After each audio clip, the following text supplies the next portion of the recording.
Let's start with what I currently do. So my day-to-day business is monetizing consumer data. My goal in my current job is to work with app companies all across the United States and off the world, get their data and then monetize it. So if you guys wake up in the morning and you open up the Weather Channel app and you see your location, you see the weather, I get access to that data.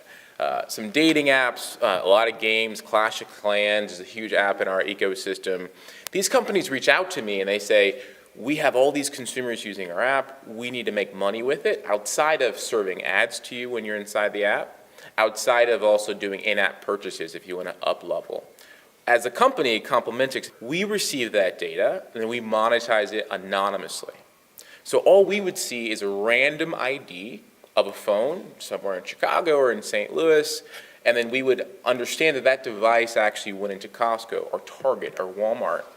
And our clients at the very end are very interested in where consumers go, where they're spending their time, how often they go there.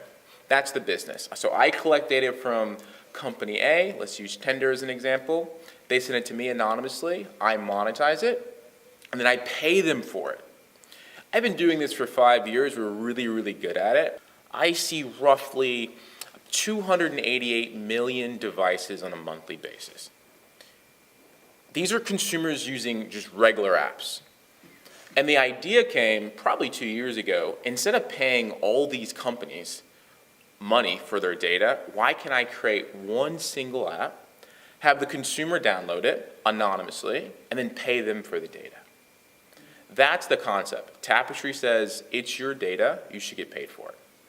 So let's talk about the problem. I think we all know this. So consumer data is being bought and sold every day. My data, your data, and we're not earning a penny from it at all, right? So Facebook, Instagram, TikTok, Clubhouse, Woo, any other random app that comes out on the market, they're basically taking the data, primarily doing it to serve ads. So Facebook is an example.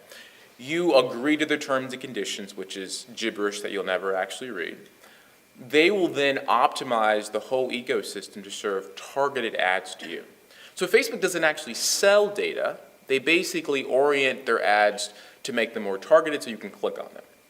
So you can see here, people don't know this, back in 2017, Facebook created a VPN app targeted at 18 to 34-year-olds to basically download, and every single thing on your phone would run through it. So basically it's a proxy. So your iMessage, your browser history, everything. And they were paying consumers for it, $15 per month. Problem is, Apple didn't like that. Because Facebook did it anonymously. They didn't even say it was their company. They made up a random company name, and Apple bans them. The Social Dilemma documentary came out a couple of years ago, I think it was last year, on Netflix, that basically said, if you're using an app or a product and it doesn't cost you anything, you are the product. Right? And they're basically monetizing that data. Then you have politicians like Ann Yang who wants to create a dividend in California like Alaska has, right? Alaska has oil and everybody in that state participates from what that state has. And he's pushing that, but Facebook and Google and Waze and all these companies are pushing heavily against him. It's probably not going to happen. So we see an opportunity to pay the consumer directly for that data. So the solution would be if the consumers actually knew, everybody, they could download a simple app, agree to the terms and conditions, always understand that we're monetizing things anonymously. It's not Walter Harrison, it's not Chuck Williams, it's not Jeff Williams. We're monetizing anonymously. It can run in the background, whether you interact with it or not. So this is not a survey app, it's not a cashback app that you may use like Dosh or Rakuten or Ebates, something like that. It runs in the background. And you can actually interact with the app. So you could search for a place like, I don't know, Cabela's, and see how many people are there in real time. Something's going on in the world, like the United States, which unfortunately happens every single day. You could all jump in Tapestri, search that location, and see the people there in real time. So that's the goal. So we're working on this app now, as you can see. It's going to be available for iOS and Android. Our job as the founders of Tapestri is to get millions upon millions of users to download this app from day one.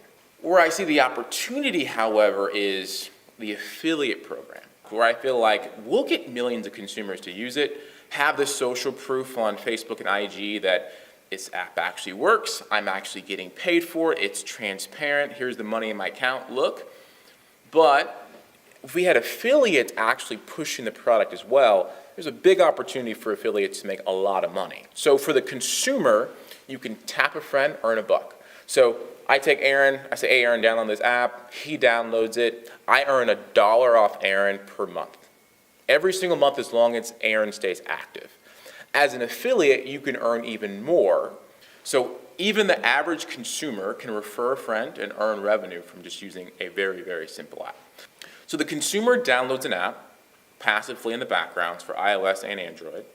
Tapestri will understand the people and places this app comes in contact with, primarily trying to look at if you're going into publicly traded companies, which all of us are, right? You went into McDonald's, you went to Starbucks, you went to Walmart, etc. We will then do machine learning on top of that, which is basically trying to predict where you will go next anonymously. On the back end, just to be very transparent, our clients primarily are banks or hedge funds are trying to figure out, should I go long Walmart? Should I short Target? Should I invest heavily in McDonald's? This new upstart chain is doing really well right now, so I'll invest heavily in that scenario. We get paid for that. We take that, we cut it in half, and we pay you for it. This does not exist in the ecosystem right now. Right now, all these apps that are on your phone right now are collecting all this data.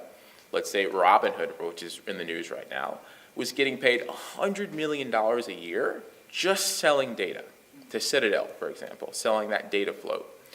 In that scenario, if that was Tapestri, we'd be paying out $50 million directly to the consumer for giving us the data. These companies have no power without you and I actually using it, and primarily it's servicing their bottom line. So ultimately, you could take Facebook, and not to bash Facebook, but their whole value is having 2 billion users. If those users go away, they have no value. And we feel like all of our value as a company will be based on you and I using those apps. So we collect data passively in the background, we do the research and the analysis, and then we pay you for it every single month. So you may be thinking, how much can I earn? So our goal is to pay you between $8 to $25 every single month. It's not cyclical, it doesn't go up and down. It's really based upon how many events we can actually see from your phone on a monthly basis. So where's the data actually going? So brands, agencies, financial institutions, it's not going to the government, right? We're not selling credit score information. We're not selling your email address. That's not our business. Consented data at scale. This is pretty important because I think we all see privacy. I think next week, Facebook and Google are going before the Senate and the Intel Committee. This happens consciously and continually because they have so much data on consumers and they're not being transparent what they do with it.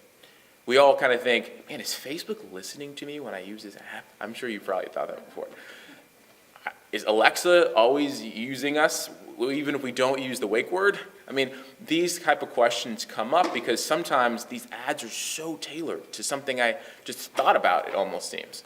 Where we have consent baked in. So words I'll use that you may not be familiar with, like COPA, which is basically consumers under the age of 13 cannot be served ads or monetized at all, but of course they are. We will take that in consideration.